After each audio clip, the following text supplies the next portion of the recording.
பூரிக்கு ஏற்ற மாதிரி ஒரு சிக்கன் கிரேவி தாங்க பார்க்க போகிறோம். ரொம்ப சிம்பிள், சூப்பராக இருந்துச்சு. வாங்க எப்படி பண்ணலான்றதை பார்க்கலாம்.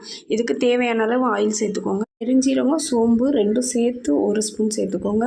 பட்டை 2, கிராம் 2, ஏலக்காய் 2, கல்பாசி சிறிது, இதோட நறுக்கின பெரிய வெங்காயம் 2, தக்காளி ஒரு 3 சேர்த்துக்கோங்க. 1/4 டீஸ்பூன் மஞ்சத்தூள், சில்லி பொடி 2 ஸ்பூனு, மல்லித்தூள் 1/2 டீஸ்பூன், கொஞ்சமாக புதினா மல்லி, ஒரு 3 பச்சை மிளகாய் எல்லாம் சேர்த்து நல்லா வதக்கிடுங்க. வதக்கி இதை ஆற வச்சுருங்க. இப்போ நம்ம வதக்கி வச்ச பாத்திரத்துலேயே நம்ம கொஞ்சமாக ஆயில் சேர்த்து கருவேப்பிலை சேர்த்துடலாம். கருவேப்பிலை சேர்த்துட்டு நம்ம கழுவி வச்ச சிக்கனையும் சேர்த்து ஒரு 10 நிமிஷம் கொதிக்க விடலாம். தேவையான அளவு உப்பு சேர்த்துக்கோங்க. சிக்கனில் ஆல்ரெடி தண்ணி இருக்கலாங்க, நான் தண்ணி எதுவுமே சேர்க்கல. அதோடு இப்போ நம்ம அரைச்சி வச்ச பேஸ்ட்டையும் சேர்த்து கலந்துடலாம். தேவையான அளவு தண்ணி சேர்த்துக்கோங்க. இதில் இருக்க காரம் பத்தலைன்னா நீங்கள் வீட்டு மசாலாவை கூட கொஞ்சமாக சேர்த்துக்கோங்க. எனக்கு இதில் இருக்க காரமே எனக்கு போதுமானதாக இருந்துச்சு.